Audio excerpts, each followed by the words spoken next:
इन दोस्तों सभी को जोहार। मैं सब इंस्पेक्टर केपी सिंह आप सबों का स्टडी फॉर गोल्स में स्वागत करता हूं। आज हम लोग झारखंड की राज व्यवस्था पढ़ रहे हैं। छोटी है मगर बहुत ही इंपॉर्टेंट सेक्शन है। बराबर यहाँ से क्वेश्चन पूछे जाते हैं और यहाँ पे मेरा मानना है कि आप देखेंगे ये कंटेंट कम है लेकिन क्वेश्चन बराबर पूछे जाते हैं। तो आप यहाँ पे कम टाइमिंग आप क्या है 10% अपनी टाइमिंग प्लस एनर्जी के साथ आप यहाँ पे एक अच्छा स्कोर आप झारखंड की राज्य व्यवस्था में कर सकते हैं। बहुत ही बेहतरीन नोट्स के साथ मैं आप सबों के समक्ष उपस्थित हुआ हूं और चलेंगे। ये देखिए खाकी वर्दी का जुनून, जिनको खाकी की वर्दी से प्यार है, लगाव है, जो बदलाव चाहते हैं, अपने कंधे पे स्टार सजाना चाहते हैं, जो सूरज की तरह चमकना चाहते हैं, वो रंजीत सर के संरक्षण में मेरे संरक्षण में स्टडी फॉर गोल से ज़रूर जुड़ें और अपने मुकाम को पाएं, अपने कंधे पे स्टार को सजाएं। ठीक है, चलिए ये क्लास 1 है।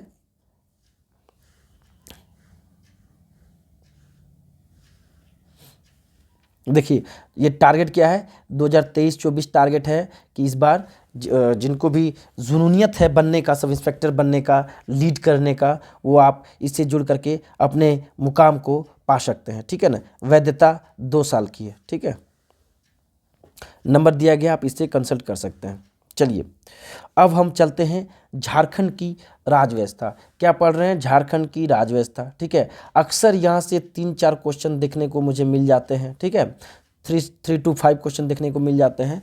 कंटेंट बहुत छोटा है लेकिन बराबर क्वेश्चन पूछे जाते हैं। इसलिए क्या करना है कि हमको स्पेशली फोकस्ड क्या है, इस पे हमको फोकस्ड होना है। जहाँ पे हमको कम मेहनत में, जहाँ पे कम क्या है, जहाँ पे आपका कम लेबर लगे, ठीक है ना, और स्कोर ज़्यादा हो, वहाँ पे आप हमेशा फोकस्ड रहेंगे, स्मार्ट वर्क करना है ना। आजकल के टाइम में क्या है मेरे दोस्त, मेरे भाई, आजकल के टाइम में सिर्फ क्या याद रखिएगा, स्मार्ट स्टडी। सिर्फ स्टडी इज़ नॉट इम्पॉर्टेंट, क्या है, स्मार्ट स्टडी। ठीक है, तो हम लोग जब भी तैयारी करेंगे तो वैसे सेक्शन को यहाँ पे देखेंगे जिसमें कम मेहनत के द्वारा ज़्यादा मार्क्स स्कोर किया जा सकता है। ठीक है, यहाँ पे कंटेंट को बहुत अच्छे ढंग से मैं आपके समक्ष रखूँगा और उस पर आने वाले नेक्स्ट क्लासेस में प्रीवियस ईयर की चर्चा भी हम लोग करेंगे। ठीक है, चलिए झारखंड की राज व्यवस्था। ठीक है, तो देखिए क्या है झारखंड। जब झारखंड पढ़ते हैं हम लोग तो याद रखिएगा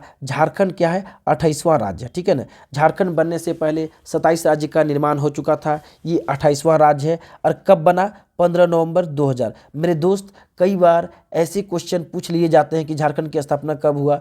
देखने में तो आसान लगता है, हंसी आती है, लेकिन पूछा जाता है। इसलिए यहाँ पे क्या है, इजी टॉपिक को नहीं छोड़ेंगे, इजी कंसेप्ट को भी नहीं छोड़ेंगे, इस डाटा को दिमाग में रखेंगे। ठीक है ना, बराबर आपको क्या है कि झारखंड से 40 क्वेश्चन जीएसएससी में है तो पूछ लेंगे, कोई बड़ा बात नहीं है, ऐसे क्वेश्चन बराबर पूछे जाते हैं। ये मैं अनुभव के तौर पे कर रहा हूँ आपको। ठीक है, चलिए क्या है, देखिए झारखंड राज्य के गठन के लिए 2 अगस्त 2000 को लोकसभा में बिहार राज्य पुनर्गठन विधेयक 2000 पारित किया गया। क्या है कि झारखंड राज्य के गठन के लिए 2 अगस्त 2000 को बिहार राज्य पुनर्गठन विधेयक, कौन सा विधेयक, बिहार राज्य पुनर्गठन विधेयक पारित किया गया था। तो याद रखिएगा, कई बार क्वेश्चन पूछ देगा कि झारखंड राज्य के गठन के लिए कौन सा विधेयक सबसे पहले पेश किया गया था बिहार में, जो था समग्र बिहार में। तो याद रखिएगा बिहार राज्य पुनर्गठन विधेयक 2000 पेश किया गया था। ठीक है, और वो कब लाया गया था? 2 अगस्त 2000 को। ठीक है, डेट भी याद रखिएगा, 2 अगस्त 2000 को। ठीक है, चलिए अब देखिए राज व्यवस्था। जब भी राज व्यवस्था का बात करते हैं तो राज व्यवस्था का 3 अंग है। कितना है?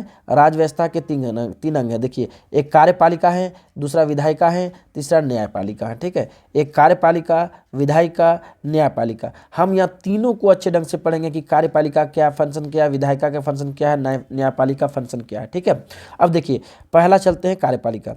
देखिए कार्यपालिका क्या है, कार्यपालिका जो गठन होता है बेसिकली राज्यपाल और मंत्री परिषद से मिलकर होता है। ठीक है ना, याद रखिएगा, एकदम कंसेप्चुअल, एकदम कंसेप्ट के हिसाब से पढ़ेंगे ताकि क्या है कि आपके दिमाग में बैठ जाए। ठीक ना, कार्यपालिका का जो गठन होता है किसको मिलाकर होता है? तो राज्यपाल को और मंत्री परिषद मिला करके कार्यपालिका का गठन होता है। ठीक है, अब एक इंपॉर्टेंट फैक्ट यहाँ है, चलिए चलते हैं। अनुच्छेद 154 के तहत राज्य की कार्यपालिका शक्ति राज्यपाल में निहित और इसका प्रयोग वह स्वयं या अपने अधीनस्थ अधिकारी के माध्यम से करेगा। क्या बोल रहा है कि अनुच्छेद 154 के तहत राज्यपाल, राज्य की कार्यपालिका शक्ति किस में निहित है, तो राज्यपाल में। ठीक है, तो कार्यपालिका का दृष्टि प्रधान कौन हो गया, राज्यपाल हो गया, उनमें शक्ति निहित है। वह इसका प्रयोग, इस शक्ति का प्रयोग अपने, वह स्वयं भी और अपने अधीनस्थ अधिकारी के माध्यम से वो कार्यपालिका का संचालन करेंगे। ठीक है, क्या है, अपने और अपने अधीनस्थ अधिकारी के माध्यम से कार्य का वो संचालन करते हैं। अनुच्छेद 154 ये इंपॉर्टेंट है। ठीक है ना, तो याद रखिएगा कि राज्य की कार्यपालिका की शक्ति राज्यपाल में निहित है। किस अनुच्छेद के तहत, अनुच्छेद 154 के तहत। ऐसे ट्विस्ट करके क्वेश्चन पूछ लिया जाता है। ठीक है, अब राज्यपाल में निहित है तो चलिए हम लोग राज्यपाल को पढ़ लेते हैं।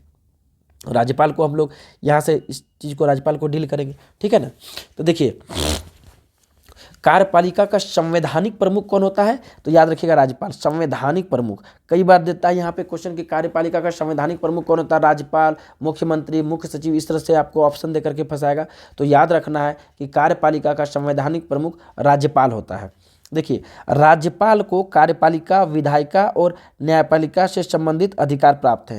राज्यपाल को क्या है, कार्यपालिका, न्यायपालिका और विधायिका से, तीनों से संबंधित अधिकार प्राप्त है। जिस तरह से आपका सेंटर में राष्ट्रपति जी के पास तीनों अधिकार होता है, ठीक उसी प्रकार राज्यपाल को भी यहाँ कार्यपालिका, विधायिका, न्यायपालिका से संबंधित तीनों अधिकार प्राप्त है। ठीक है, जिसका उल्लेख अनुच्छेद 153 से 162 में है। ठीक है, तो अनुच्छेद जो भी आप देख रहे हैं, अनुच्छेद 153 से 162 जो है, इसमें राज्यपाल से संबंधित सारे चीज़ों का उल्लेख किया गया है। आपका राज्यपाल की नियुक्ति से लेकर के आपका क्या है, टोटल चीज़ क्या सकती है, तो सब चीज़। ठीक है ना, उनके विशेषाधिकार। ठीक है, सब चीज़ का उल्लेख 153 से 162 में राज्यपाल का किया गया है। ठीक है ना, ये हो गया आपका अनुच्छेद। ठीक है, तो याद रखिएगा कभी भी कभार क्वेश्चन पूछ लिया जाता है, क्या पूछा भी है कि प्रथम राज्यपाल कौन है, तो प्रभात कुमार। प्रथम राज्यपाल कौन है, याद रखिएगा, तो प्रभात कुमार। ठीक है, अब देखिएगा क्या है, वर्तमान राज्यपाल। अभी वर्तमान राज्यपाल का आप बात करते हैं। ठीक है ना, तो अभी वर्तमान के समय में ये VBI है,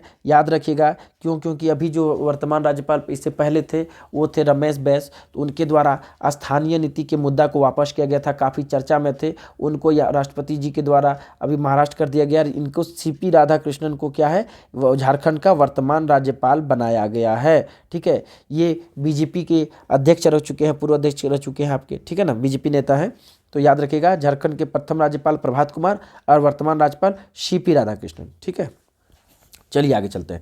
अनुच्छेद 163 के अंतर्गत राज्यपाल को उसके कार्यों में सलाह देने के लिए CM के नेतृत्व में एक मंत्रिपरिषद होता है। बहुत इंपॉर्टेंट है, कई बार क्वेश्चन पूछ लेता है कि राज्यपाल को सलाह देने के लिए किस अनुच्छेद के तहत राज्यपाल को सलाह देने के लिए मंत्रिपरिषद होता है। ठीक है ना, CM के नेतृत्व में एक मंत्रिपरिषद होता है, तो मंत्रिपरिषद राज्यपाल को सलाह देता है अनुच्छेद 163 के तहत। ये इंपॉर्टेंट है मेरे दोस्त, मेरे भाई, अनुच्छेद 153। जब भी आप पढ़ें तो वहाँ पे क्या करें कि जो सेंटेंस है खुद क्वेश्चन क्रिएट करें, वहाँ से क्वेश्चन के फॉर्मेट में पढ़िएगा तो आपके दिमाग से मिस नहीं होगा। और अगर आप एज ए स्टोरी के रूप में पढ़ते हैं तो वहाँ से डाटा, फैक्ट स्लिप कर जाते हैं, मिस कर जाते हैं।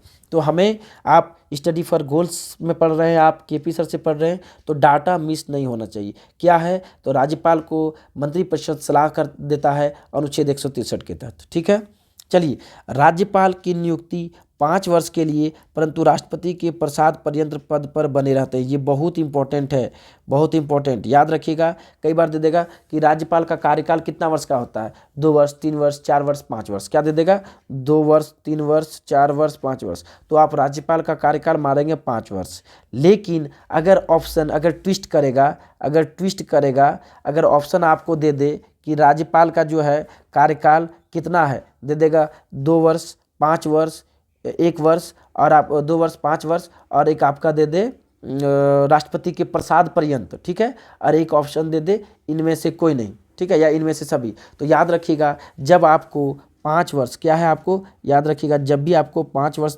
जब आपको 5 वर्ष मिले, 5 वर्ष प्लस राष्ट्रपति के प्रसाद पर्यंत मिलेगा आपको, प्रसाद पर्यंत, राष्ट्रपति के प्रसाद पर्यंत मिलेगा, तो हम सबसे पहले इसको करेंगे। ठीक है, राष्ट्रपति के प्रसाद पर्यंत करेंगे, इसको आंसर नहीं करेंगे। जब सिर्फ ये दिया रहेगा तो कोई इशू नहीं, इसको कर देंगे। जब सिर्फ ये दिया रहेगा तो इसको कर देंगे। लेकिन जब दोनों ऑप्शन में रहेगा तो हम इसको करेंगे, 5 को आंसर नहीं करेंगे। क्यों, क्योंकि राष्ट्रपति के प्रसाद पर्यंत क्या क्या मतलब है कि जब तक राष्ट्रपति जी जब चाहते हैं तब तक ये राज्यपाल रहेंगे, राष्ट्रपति जी जब चाहे तब इनको हटा सकते हैं। ठीक है, क्लियर, यहाँ पे किसी तरह कोई डाउट नहीं रहा। तो यही है राष्ट्रपति के प्रसाद पर्यंत। जैसे अभी देखिए रमेश बैस को हटा करके, उनका कार्यकाल तो 5 वर्ष का था, लेकिन उससे पहले हटा करके उनको महाराष्ट्र भेज दिया गया। ठीक है, तो इस तरह से ये राष्ट्रपति जी के प्रसाद पर्यंत पद धारण करते हैं। ठीक है, चलिए अब देखिए राज्यपाल का वेतन। तो याद रखिएगा राज्यपाल का वेतन 3.5 लाख रुपया प्रति माह है और राज्य के संचित निधि से दिया जाता है। ये इंपॉर्टेंट है, वेतन कितना ही नहीं, ये इंपॉर्टेंट है। बराबर क्वेश्चन पूछ लेगा कि राज्यपाल का वेतन दिया जाता है भारत के संचित निधि से, राज्य के संचित निधि से, आकस्मिक निधि से, या इनमें से सभी से। ठीक है, तो याद रखिएगा कि राज्यपाल का वेतन झारखंड राज्य के संचित निधि से दिया जाता है। ठीक है, चलिए राज्य में राष्ट्रपति शासन जो राष्ट्रपति जी लागू करते हैं अनुच्छेद 356 के तहत। याद रखिएगा ये भी बहुत इंपॉर्टेंट है, कई बार एग्जाम में पूछा है, आगे भी पूछेगा। ठीक है, हम लोग यहाँ to the point exam study को लेकर के करेंगे ताकि दिक्कत किसी तरह का ना हो। ठीक है, एग्जाम में क्वेश्चन पकड़ में आए। ठीक है, मेरा काम है study for goals, study for KP sir का लक्ष्य है कि आपको अपने मुकाम तक पहुँचाना। चलिए क्या है कि राज्य में राष्ट्रपति शासन अनुच्छेद 356 के तहत लगता है। ठीक है, अब देखिए अब राज्यपाल के द्वारा नियुक्ति। याद रखिएगा तो राज्यपाल के द्वारा नियुक्ति क्या क्या कैसे है हम पढ़ेंगे। तो राज्यपाल मुख्यमंत्री जी की नियुक्ति करते हैं, मंत्री परिषद की नियुक्ति करते हैं, महाधिवक्ता की नियुक्ति करते हैं और राज्य लोक सेवा आयोग के सदस्य की नियुक्ति करते हैं। तो ये आप याद रखिएगा। ठीक है, सिर्फ हम लोग क्या याद रखते हैं कि मुख्यमंत्री की नियुक्ति कौन करते हैं, तो राज्यपाल। तो याद रखिएगा राज्यपाल, महाधिवक्ता, राज्य लोक सेवा आयोग का जो सदस्य हो गया, ठीक है, मंत्री परिषद हो गया, ये सबों को नियुक्ति कौन करते हैं, याद रखिएगा राज्यपाल। ठीक है, अब चलिए अब हम यहाँ पे आगे चलते हैं। ठीक है, अब देखते हैं मुख्यमंत्री प्लस मंत्री परिषद। ठीक है, अब आते हैं मुख्यमंत्री राज्यपाल के बाद मुख्यमंत्री प्लस मंत्री परिषद।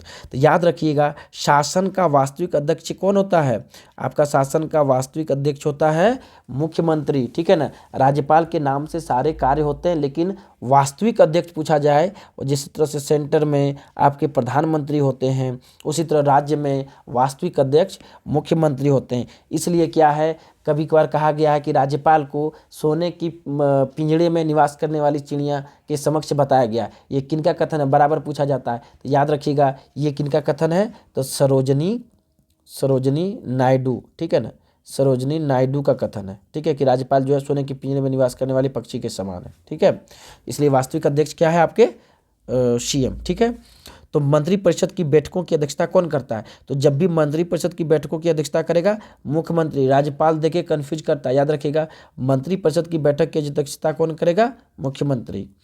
नेक्स्ट चलिए 91वें संविधान संशोधन। ठीक है, 91वें संविधान संशोधन के अनुसार झारखंड में मुख्यमंत्री सहित मंत्रिपरिषद के कुल सदस्यों की संख्या 12 से अधिक नहीं हो सकती। मतलब पहले ज़्यादा होते थे, अब क्या कर दिया गया इसमें कि हमारे यहाँ मुख्यमंत्री और मंत्री जो हैं किसी भी कीमत में 12 से ज़्यादा नहीं हो सकते अब। ठीक है, क्या है ये 91वें संविधान संशोधन में किया गया। ठीक है, ये VVI है, याद रखिएगा। ठीक है, तो डायरेक्ट क्वेश्चन दे देगा कि किस संविधान संशोधन में यह निर्णय लिया गया कि मुख्यमंत्री और मंत्रियों की संख्या 12 से अधिक नहीं हो सकती। तो याद रखिएगा 91वें संविधान संशोधन में मुख्यमंत्री और मंत्रिपरिषद के सदस्यों की संख्या 12 से अधिक नहीं हो सकती, ऐसे है। और कई बार क्वेश्चन ऐसे भी पूछ लेता है कि 91वें संविधान संशोधन में मुख्यमंत्री सहित मंत्रिपरिषद के सदस्यों की संख्या कितनी होगी, तो 12 होगी। ठीक है, याद रखिएगा 12 होगी। ठीक है, और झारखंड का बात करते हैं तो विधानमंडल का जब बात करते हैं तो याद रखिएगा झारखंड का जो विधानमंडल है तो पूछ देगा द्विसदनीय, एक सदनीय, त्रिसदनीय या इनमें से कोई नहीं। तो याद रखिएगा यहाँ पे सिर्फ विधानसभा है, विधान परिषद नहीं है। तो झारखंड में विधानमंडल का स्वरूप क्या हो गया, एक सदनात्मक हो गया, एक सदनात्मक। ठीक है ना, एक सदनात्मक। ठीक है, चलिए अब चलते हैं हम नेक्स्ट टॉपिक पे। देखिए क्या है, कोई भी व्यक्ति मुख्यमंत्री के पद पर नियुक्त किया जा सकता है, लेकिन 6 महीने के अंदर विधानसभा का सदस्य बनना अनिवार्य है। मेरे दोस्त याद रखिएगा, ये कई बार बोल देता है कि कोई भी व्यक्ति क्या मुख्यमंत्री के पद पर बिना चुनाव लड़े बनाया जा सकता है। हम लोग को क्या लगता है जो जिनके पास डेप्थ नहीं होता कि नहीं बिना चुनाव के मुख्यमंत्री कैसे बन सकते हैं, नहीं वो बन सकते हैं, लेकिन शर्त यही है कि उनको फिर आने वाले 6 मंथ में, विदिन 6 मंथ में उनको चुनाव जीत करके आना होगा। अगर वो चुनाव जीत करके अगर आ जाते हैं 6 मंथ के अंदर तो उनकी पद बरकरार रहेगी, वे सीएम के पद पर नियुक्त बने रह सकते हैं। लेकिन अगर वे चुनाव हार गए तो याद रखिएगा उनको अपने पद से त्यागपत्र देना पड़ेगा, पद से त्यागपत्र देना पड़ेगा। तो याद रखिएगा कोई भी व्यक्ति सीएम के पद पर नियुक्त तो हो सकता है, बशर्ते कि 6 माह के अंदर उसे चुनाव जीत करके विधानसभा में आना पड़ेगा। ठीक है, ये हो गया मुख्यमंत्री और मंत्री परिषद से जो इम्पोर्टेंट फैक्ट थे वो आपके समक्ष में रख दिया हूँ। ठीक है, और याद रखिएगा अभी जीएसएससी की वैकेंसी आने वाली है, आप लोग धैर्य नहीं खोएं और आप लोग लगे रहेंगे। ठीक है ना, आप लोग लगे रहेंगे क्योंकि जब वैकेंसी आ जाएगी तो आपको टाइम नहीं मिलेगा। अभी आप लोग देख पा रहे हैं कि हमारे माननीय मुख्यमंत्री जी द्वारा आप लोग को कॉल जा रहा है, पूछा जा रहा है कि किस आधार पे 1932 को सुप्रीम कोर्ट में चैलेंज किया जाए और उसका इंतज़ार किया जाए, या फिर 2016 के पहले जिस तरह होता था उस तरह से वैकेंसी लिया जाए। तो अभी 60-40 के हिसाब से वैकेंसी देने की बात चल रही है। देखिए वैकेंसी आपके समक्ष, लेकिन दिस वे या दैट वे किसी भी प्रकार हो वैकेंसी आपको मिलेगी देखने को, एटलीस्ट वैकेंसी तो आ रही है। तो आप लोग क्या है एकदम रेडी रहेंगे। ठीक है, आने वाले एग्ज़ाम के लिए तैयारी करते रहेंगे और स्टडी फॉर गोल्स पे जुड़े रहेंगे। भटकाव किसी भी तरह से नहीं होना चाहिए। ठीक है, अब देखिए विधायिका, अब हम क्या पढ़ रहे हैं, विधायिका। ठीक ना, तो देखिए क्या है कि एक सदनीय विधायिका, यहाँ पे क्या बताया आपको, क्या है एक सदनात्मक, अभी डायरेक्ट क्वेश्चन के रूप में पूछे थे ना, एक सदनीय विधायिका है। विधानसभा का गठन क्या होता है, अनुच्छेद 170 के तहत किया जाता है। याद रखिएगा विधानसभा का गठन अनुच्छेद 170 के तहत किया जाता है। अब देखिए क्या है 24 जिलों में विधानसभा के लिए कुल कितना है, 82 सीट है। याद रखिएगा कि 24 जिला जो है उसमें विधानसभा के लिए कुल कितना है, कुल 24 जिलों में कुल विधानसभा के लिए क्या है 82 सीट है, जिसमें से 81 निर्वाचित होते हैं और एक जो है आंग्ल भारतीय राज्यपाल द्वारा मनोनीत होते हैं। तो याद रखिएगा यहाँ पे कि टोटल सीट कितना हो गया, टोटल सीट याद रखिएगा अब कितना हो गया, टोटल सीट हो गया आपका 181। टोटल सीट कितना हो गया, सॉरी टोटल सीट हो गया आपका यहाँ पे, टोटल सीट कितना हो गया, टोटल सीट हो गया आपके समक्ष 82। ठीक है ना, टोटल सीट आपका हो गया 82। ठीक है, टोटल सीट 82 हो गया।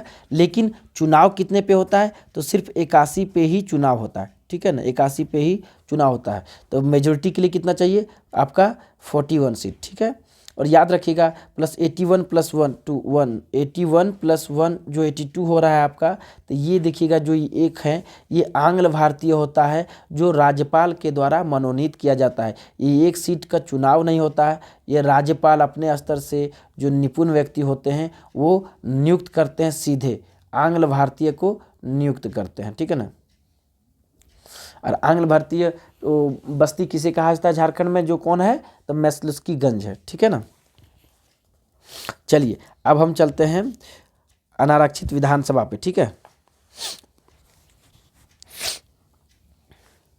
अब इसी में सीटों का हम जिक्र कर लेते हैं। ठीक है, यहाँ पे सीटों का जिक्र कर लेते हैं। देखिए क्या है अनरिजर्व्ड, अनारक्षित। ठीक है, ST प्लस SC ये टोटल कितना विधानसभा बना रहा है। तो विधानसभा में हमारे कुल कितने हो जा रहे हैं, आपका टोटल 82 है, लेकिन विधानसभा में जो चुनाव हो रहा है चुनाव 81 पे हो रहा है। ऐसे मेरा कितना है टोटल 82, याद रखिएगा। ठीक है ना, और चुनाव कितने पे हो रहा है 81 पे हो रहा है, जिसमें अनरिजर्व्ड जो हो गया आपका 44 हो गया, ST कितना हो गया 28 और SC 9 हो गया। अनुसूचित जनजाति की कितने सीटें हैं 28 और अनुसूचित जाति की कितने हो गए 9 हो गए। ठीक है, और सामान्य वर्ग की कितने हो गए 44। तो कई बार एग्जाम में डायरेक्ट यहीं से क्वेश्चन आपको पूछ लिया जाता है कि विधानसभा में अनुसूचित जनजाति के लिए कितनी सीट रिजर्व्ड है, दे देगा 25, 26, 27, 28। तो आपको क्या करना होगा 28 आंसर करना होगा। ठीक उसी प्रकार दे देता है, जनरल का तो जल्दी से नहीं पूछता है आपका अनरिजर्व्ड, लेकिन कभी पूछ देगा आपका कि अनुसूचित जाति के लिए कितने सीट रिजर्व हैं। तो अनुसूचित जाति के लिए 9 सीट रिजर्व किए गए हैं। ठीक है, चलिए अब देखिए, अब इसके साथ ही हम क्या पढ़ लेते हैं, इसके साथ ही हम पढ़ लेते हैं यहाँ पे लोकसभा। ठीक है ना, लोकसभा। ठीक है, अब लोकसभा पढ़ रहे हैं, लोकसभा में झारखंड के लोकसभा में सीट कितना झारखंड में, तो 14। कई बार क्वेश्चन पूछ रहा था झारखंड में लोकसभा की सीटों की संख्या कितनी है, 12, 13, 14, 15। तो आपको याद रखना है कि झारखंड में लोकसभा की सीटों की संख्या 14 है। और 14 का देखिए बंटवारा किस प्रकार किया गया है, जनरल 8 है, SC 1 है और ST 5 है। ठीक है, तो जनरल से तो क्वेश्चन नहीं पूछता है, लेकिन SC और ST ये VVI है। तो याद रखिएगा कि आपका लोकसभा सीट अनुसूचित आपका जनजाति का कितना है, 5 है, और अनुसूचित जाति का लोकसभा सीट कितना रिजर्व है, 1 है। तो अनुसूचित जाति के लिए जो रिजर्व्ड है वो कौन सा है, तो पलामू, याद रखिएगा पलामू VVI है। तो कौन सा लोकसभा क्षेत्र है जो अनुसूचित, क्वेश्चन ऐसे पूछ देगा कि कौन सा लोकसभा क्षेत्र है जो अनुसूचित आपका जो अनुसूचित जाति के लिए क्या है, जो अनुसूचित जाति के लिए रिजर्व्ड है, SC के लिए रिजर्व्ड है। तो याद रखिएगा वो पलामू एरिया है। ठीक है ना, वो पलामू लोकसभा क्षेत्र जो है अनुसूचित जाति के लिए रिजर्व्ड है। और कितनी संख्या है, तो 1। अब यही क्वेश्चन पूछ लेगा कि अनुसूचित जनजाति के लिए क्या कहते हैं कितने लोकसभा क्षेत्र बनाए गए हैं, या कितने लोकसभा क्षेत्र अनुसूचित जनजाति के लिए, कितने जनजाति के लिए रिजर्व किए गए हैं। तो याद रखिएगा अनुसूचित जनजाति के लिए 5 लोकसभा क्षेत्र रिजर्व किए गए हैं। कौन कौन, कई बार क्वेश्चन पूछ लेता है कौन कौन, ठीक है ना, कई बार पूछ लेगा कौन कौन। ठीक है, तो आपको याद रखना है खूंटी, लोहरदगा, खूंटी, लोहरदगा, दुमका, राजमहल, सिंहभूम। ठीक है, कौन कौन, खूंटी, लोहरदगा, दुमका, राजमहल, सिंहभूम, ये 5 क्षेत्र हैं जो अनुसूचित जनजाति के लिए रिजर्व्ड हैं। और अनुसूचित जनजाति के लिए क्या है, पलामू। ठीक है, चलिए आगे बढ़ते हैं हम लोग। अब आते हैं हम लोग राज्यसभा। जब हम लोग विधानसभा पढ़ लिए, लोकसभा पढ़ लिए, अब हम लोग पढ़ेंगे क्या, राज्यसभा। ठीक है, देखिए तो राज्यसभा में कितने सीटें की संख्या है, याद रखिएगा 6 सीट है। राज्यसभा के लिए सीटों की संख्या कितनी है, 6 है। ठीक है, याद रखिएगा। देखिए अब की पॉइंट के रूप में याद रखना है, मतलब ये VVI फैक्ट है, आपको दिमाग में रखने हैं फॉर एग्जाम। ठीक है, फॉर एग्जाम। यहाँ पे मैं कंटेंट जो आपके समक्ष बहुत ही छान करके कंटेंट आपके समक्ष लाया हूँ। आप इससे आप इसमें जो भी कंटेंट है इसको आप जाया नहीं जाने देंगे, इसको आप अपने जहन में रखेंगे। ठीक है, देखिए क्या है, विधानसभा सत्र वर्ष में 2 बार होना अनिवार्य है। क्या है कि विधानसभा सत्र जो है किसी भी कीमत पे साल में 2 बार होना अनिवार्य है। मतलब 6 महीना में एक बार विधानसभा सत्र आहूत करना जरूरी है। आहूत मतलब उसको करना है। ठीक है, स्टार्ट करना है। ठीक है, बहुत इंपॉर्टेंट फैक्ट है क्वेश्चन, क्या कि धन विधेयक राज्यपाल की अनुमति से पेश होगा। याद रखिएगा जब भी धन विधेयक का बात करेंगे, मनी बिल का बात करेंगे, तो बिना राज्यपाल की अनुमति या सहमति के उसको विधानसभा में पेश नहीं किया जा सकता है। तो याद रखिएगा कि किस विधेयक के लिए राज्यपाल की अनुमति या सहमति आवश्यक है। तो याद रखिएगा धन विधेयक में राज्यपाल की अनुमति और सहमति दोनों आवश्यक है। ठीक है, चलिए अब चलिए देखिए कोई विधेयक धन विधेयक है या नहीं, इसका फैसला कौन करता है। तो देखिए क्या है, धन विधेयक राज्यपाल की अनुमति से तो पेश होता है, लेकिन वो विधेयक धन विधेयक है या नहीं उसका फैसला कौन करेगा, विधानसभा अध्यक्ष करेगा। ये VVI है, ये क्वेश्चन कई बार एग्जाम में पूछा है और आगे भी पूछेगा। क्या क्वेश्चन रहेगा कि कोई विधेयक धन विधेयक है या नहीं, इसका फैसला कौन करता है। पहला राज्यपाल, दूसरा मुख्यमंत्री, तीसरा आपका हो गया विधानसभा अध्यक्ष और चौथा विधानसभा उपाध्यक्ष। तो याद रखिएगा कोई विधेयक धन विधेयक है या नहीं उसका फैसला कौन करता है, विधानसभा अध्यक्ष करता है। ठीक है, देखिए झारखंड का सबसे बड़ा संसदीय क्षेत्र एकदम VVI है एकदम। झारखंड का सबसे बड़ा संसदीय क्षेत्र कौन सा हो गया, तो पश्चिमी सिंहभूम, याद रखिएगा। और सबसे बड़ा संसदीय क्षेत्र पश्चिमी सिंहभूम। और जब सबसे बड़ा पढ़ लिए तो सबसे छोटा भी पढ़ना है। तो सबसे बड़ा सबसे छोटा, प्रथम और अंतिम, सबसे बड़ा सबसे छोटा, जहाँ भी आपको देखने को मिले आप अपने कान को खड़ा कर लेंगे, अलर्ट मोड में हो जाएंगे, वहाँ से क्वेश्चन बराबर बनते हैं। तो झारखंड का सबसे बड़ा संसदीय क्षेत्र हो गया पश्चिमी सिंहभूम और झारखंड का सबसे छोटा क्षेत्र हो गया संसदीय क्षेत्र हो गया कौन सा, चतरा। याद रखिए कौन सा हो गया, चतरा। देखिए क्या है कि झारखंड विधानसभा के प्रथम अध्यक्ष आपको पूछ देगा विधानसभा में, तो याद रखिएगा इंदर सिंह नामधारी। क्या नाम है, इंदर सिंह नामधारी। कई बार एग्जाम पूछा हुआ, इंदर सिंह नामधारी। ठीक है, अभी स्टार्टिंग के 2 लेक्चर के बाद जब कंटेंट थोड़ा सा आगे बढ़ जाएगा, क्या है स्टार्टिंग के, एक सेकंड में मिटा लेता हूँ इसको। स्टार्टिंग के जब 2 लेक्चर हो जाएंगे, थोड़ा सा कंटेंट आगे बढ़ जाएगा, तो ऐसे केस में क्या करेंगे, ठीक है, ऐसे केस में हम लोग क्या करेंगे कि 2 क्लास जब हो जाने के बाद हम आपके समक्ष प्रीवियस ईयर पेपर लेकर के आएंगे, ठीक है। कुछ कंटेंट हो जाने दीजिए ताकि कुछ क्वेश्चन तो मिल सके हमको, तो वहाँ प्रीवियस ईयर लेकर के हम आएंगे, ठीक है। तो याद रखिएगा कि इंदर सिंह नामधारी जो हैं, ये क्या हैं, झारखंड के विधानसभा के प्रथम अध्यक्ष कौन है, विधानसभा के प्रथम अध्यक्ष कौन है, याद रखिएगा। तो इंदर सिंह नामधारी, ठीक है ना, इंदर सिंह नामधारी ये विधानसभा के प्रथम अध्यक्ष हैं, ठीक है। तो जब अध्यक्ष की बात कर लेते हैं तो हम उपाध्यक्ष की भी बात कर लेंगे, कौन है, उपाध्यक्ष की बात कर लेंगे। उपाध्यक्ष कौन है, याद रखिएगा, उपाध्यक्ष कौन है, याद रखिएगा। तो अध्यक्ष पहला इंपॉर्टेंट होता है, दूसरा तीसरा चौथा जरूरी नहीं है, लेकिन उपाध्यक्ष आपका कौन हो गए, तो याद रखिएगा बागुन सुम्बरई, कौन है, बागुन सुम्बरई, ये आपका क्या हो गए, उपाध्यक्ष हो गए, ठीक है ना। कौन, प्रथम, और प्रथम अध्यक्ष इंदर सिंह नामधारी, प्रथम अध्यक्ष इंदर सिंह नामधारी, अब प्रथम उपाध्यक्ष कौन हो गया, बागुन सुम्बरई, ठीक है। ये जहाँ प्रथम आ जाए वहाँ पे आप अलर्ट रहिएगा, वहाँ से क्वेश्चन बनने का पूरे आसार होते हैं, ठीक है। अब आगे क्लास में हम पढ़ेंगे न्यायपालिका, महाधिवक्ता, झारखंड लोक सेवा आयोग, ठीक है, झारखंड की प्रशासकीय प्रणाली, सचिवालय, ये सभी चीज़ों को, सचिवालय के कार्य, मुख्य सचिव, यहाँ पे हम नेक्स्ट क्लास में ये सब सारी चीज़ों को पढ़ते हैं। आज के लिए इस सेक्शन के लिए आज मेरा पहला सेशन था झारखंड की राज्य व्यवस्था से रिलेटेड, तो आज इसको यहीं पे विराम देते हैं। 2 लेक्चर हो जाने के बाद मैं आपके समक्ष प्रीवियस ईयर पेपर लेके आऊँगा, ताकि आपकी तैयारी अच्छे ढंग से हो पाए, आप क्वेश्चन की गहनता को समझ सकें कि क्वेश्चन किस प्रकार का आ रहा है, ठीक है ना। सभी कोई आप लोग इस जुनून बैच से जुड़िए, खाकी का जुनून, रंजित सर की बहुत अच्छा पहल स्टडी फॉर गोल्स के लिए, आप सबों के लिए अपने हौसले को, अपने सपनों को पंख दीजिए, उड़ान दीजिए, अपने मुकाम तक पहुंचिए, ठीक है। तो तब तक के लिए स्वस्थ रहिए, मस्त रहिए और स्टडी पे फोकस्ड रहिए।